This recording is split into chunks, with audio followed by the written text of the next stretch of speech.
네, 해외 투자에 관한 유용한 정보를 드리는 순서입니다. 글로벌 금융투자센터. 오늘 이 시간은 KB증권 글로벌 BK 솔루션 팀 이동희 연구원과 함께하도록 하겠습니다. 어서 오세요. 네, 반갑습니다. 안녕하십니까. 오늘 처음 인사드리는데 간단하게 소감 들어볼까요? 일단 저는 네. 많이 떨리긴 하는데 네. 예, 즐기면서 하려고 왔습니다. 네, 네. 오늘 처음 출연하셨는데 앞으로도 좋은 정보 기대를 해보도록 하겠습니다. 자, 내년도 중국 투자 전략에 대해서 준비하셨다고 들었는데 어떤 내용인가요? 일단 내년도 중국 투자 전략에 대해서 간단하게 좀 말씀을 드리려고 하는데요.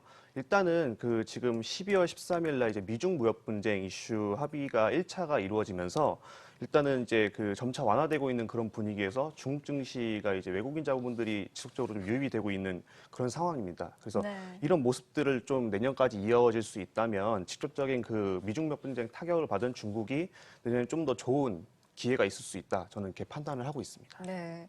그럼 먼저 큰 그림상 내년도 중국 증시가 어떤 흐름일지 함께 먼저 짚어볼까요? 예. 우선은 이제 중국은 이제 15년 이후부터 현재까지 이제 무역 수지가 지속적으로 감소를 하고 있는 그런 추세가 보이는데요. 그래서 4조 달러에 달했던 이 그 외환 보유고가 3조 달러까지 하락한 그런 상황입니다. 자료에는 나와 있지 않지만 그 2020년에는 전체 외환 보유고의 40%가 단기 부채를 갚아야 하는 그런 상황인데요. 네. 그래서 이제 중국 최대의 수출국인 이제 미국과의 무역 분쟁으로 수출이 하락한 상황이기 때문에 좀 중국은 이제 그 수출에 대한 의존을 많이 할 수 없는 그런 상황이라고 보시면 될 것 같습니다. 그래서 이제 중국은 2020년에는 금융시장을 좀 대대적으로 개방해서 외국인 자본을 좀 유입시킬 그런 계획인데요. 이 부분은 이제 2018년 시진핑 정부 2기 시작부터 언급된 내용이었습니다. 간단하게 말씀을 드리면 중국 증시의 한 자릿수 외국인 비중을 두 자릿수 이상으로 목표로 하고 있고, 그리고 외국인 개방 확대를 위해서 외국계 신용평가사 진출을 좀 허용을 했고요. 그리고 외국인 자본, 보험자산관리회사 지분은 25% 이상 허용, 그리고 금융업 지분 폐지 제한 시기를 2021년에서 2020년으로 1년 앞당기는 등 이 외자 유치에 박차를 가할 것으로 보인다. 네. 이렇게 말씀드릴 수 있을 것 같습니다. 네, 상황이 이렇다면 내년 중국 주식 투자 전략은 어떻게 가져가야 될까요? 네, 우선 이제 중국 상해 신천 증시의 이제 밸류에이션을 좀 살펴보면요.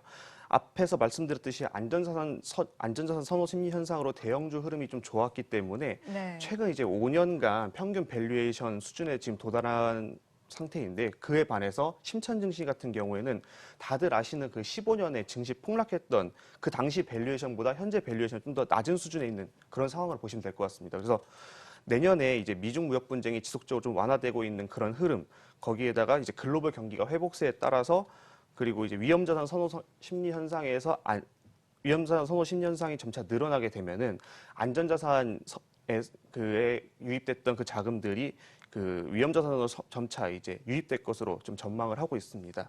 그 네. 2019년 상승에 따른 이제 밸류에이션 부담이 있는 그 대형주에서 실적이 견조하지만 아직 밸류에이션이 낮은 중소형주, 그 중에서도 저는 개인적으로 5G랑 소비 고도화 부분에 기회가 있다고 판단을 하고 있습니다. 네, 5G와 소비 고도화 부분 기회가 있다라고 말씀해 주셨는데 좀 더 디테일하게 관련 종목들도 함께 살펴볼까요, 그러면? 예. 네. 우선 제가 오늘 두 가지를 말씀드릴 건데요. 첫 번째 종목은 이제 선난 서키트라는 종목입니다. 네. 이 기업은 이제 국내 기업의 대덕전자랑 비슷한 기업이라고 일단 보시면 될 것 같고요. 중국의 이제 1위, 글로벌 10위의 통신 장비용 PCB 통신업체입니다. PCB 설계부터 제조, 패키징, 그리고 테스트 공정까지 수직 계열화를 이룬 그 기업이고요. 그리고 지금 현재 이 기업은 통신 장비, 스마트폰, 디스플레이, 자동차 전장 등 거의 모든 전자제품에 탑재되는 필수품으로 동사의 매출의 70%가 PCB에서 발생을 하고 있습니다. 특히 이제 통신 장비에서 그 5G와 직접적으로 그 연계된 그 주파수 증폭용 PCB 분야에서는 그 중국 내 최고 업계로 지금 평가를 받고 있고요. 주요 고객사는 이제 글로벌 최대의 통신업체인 화웨이, 그리고 중흥통신, 그리고 노키아 등으로 5G 인프라 투자의 본격화의 최대 수혜주라고 보시면 될 것 같습니다. 네. 그렇다면 이제 투자 포인트를 어떻게 짚어볼 수 있을까요? 예, 투자 포인트는 이제 크게 두 가지로 말씀을 드릴 수 있을 것 같은데요. 네. 첫 번째는 그 5G 인프라 투자의 본격화입니다. 이 5G 같은 경우에는 4G 대비 고주파이기 때문에 전파 영역이 짧고 회절성이 떨어져서 전파 손실이 좀 큽니다. 그래서 이제 5G 같은 경우에는 4G 대비 최소 1.5에서 2배 가량의 기지국이 이제 설치가 필요한 상황이기 때문에 동사의 그 주력 제품인 PCB 수요 역시 이제 4G 대비 증가할 것으로 보고 있습니다. 네. 그리고 두 번째는 이제 반도체 패키징 서브스트레이트 국산화에 대한 최대 수혜인데요. 패키지 서브스트레이트를 간단하게 설명을 드리면 반도체 칩과 PCB를 물리적으로나 정기적으로 연결하고 이제 습기나 불순물로부터 칩을 보호하는 구조물을 말하는데 네. 이 양산업체가 전 세계 30곳 내외의 이제 고부가 가치 시장입니다. 다만 현재 이제 대만이 38%, 한국이 28%, 일본이 26%로 그 세계 국가가 전체 시장의 93%를 차지하고 있는 과점 시장인데요. 특히 10개 상위 업체가 점유율이 82%를 차지할 만큼 산업 집중도가 높은 그런 상황입니다. 그러나 최근 이제 중국 반도체 시장이 가파른 성장세와 그리고 이제 국산화가 동반되면서 향후 3년간 연평균 13% 성장할 것으로 전망이 되고 있고요.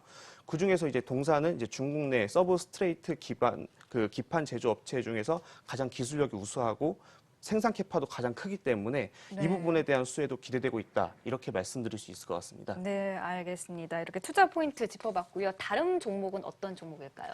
예, 두 번째 기업은 이제 메이투안 디엠핑이라는 기업인데요. 네. 이 기업은 이제 중국 내 최대 이제 종합생활 서비스 플랫폼 기업으로 한국에는 이제 배달의 민족이라고 보시면 될 것 같습니다. 그 2018년 9월에 이제 홍콩 증시에 상장이 되었고요.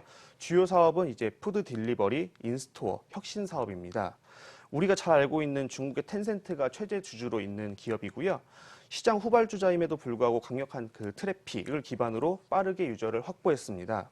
동사는 현재 이제 음식 배달 그리고 이제 음식점 예약, 뭐 정보, 리뷰, 숙소 예약, 신선식품 제약, 공유 자전거, 차량 호출, 근거리 퀵 서비스 등 7개의 플랫폼을 보유하고 있고요.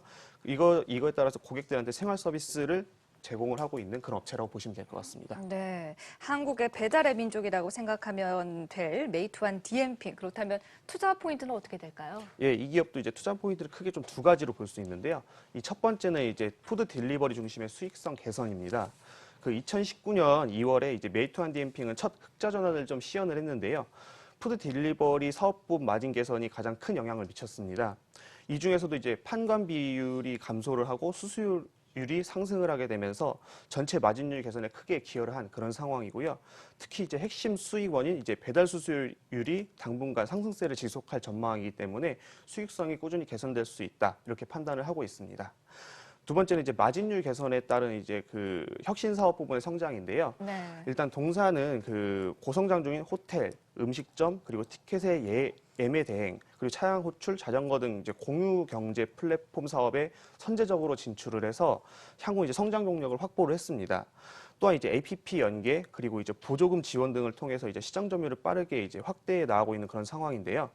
혁신 사업의 비용은 이제 사업 초기에는 이제 마케팅, 보조금 지원 그 비용 부담으로 2018년까지는 좀 급증을 했지만 2019년 이후에 좀 비용이 빠르게 감소를 하고 있는 그런 상황이고요. 동시에 이제 최근 3년간 연평균 501%의 고성장세로 전체 마진율은 빠르게 개선되고 있는 그런 상황이기 때문에 수익성 측면에서도 지속적인 개선세가 예상되고 있고요. 그리고 2020년 그런 기업이다라고 말씀을 드릴 수 있을 것 같습니다. 네. 알겠습니다. 좋습니다. 지금까지 도움 말씀에 KB증권 글로벌 BK솔루션팀 이동희 연구원과 함께했습니다. 말씀 고맙습니다. 네, 감사합니다.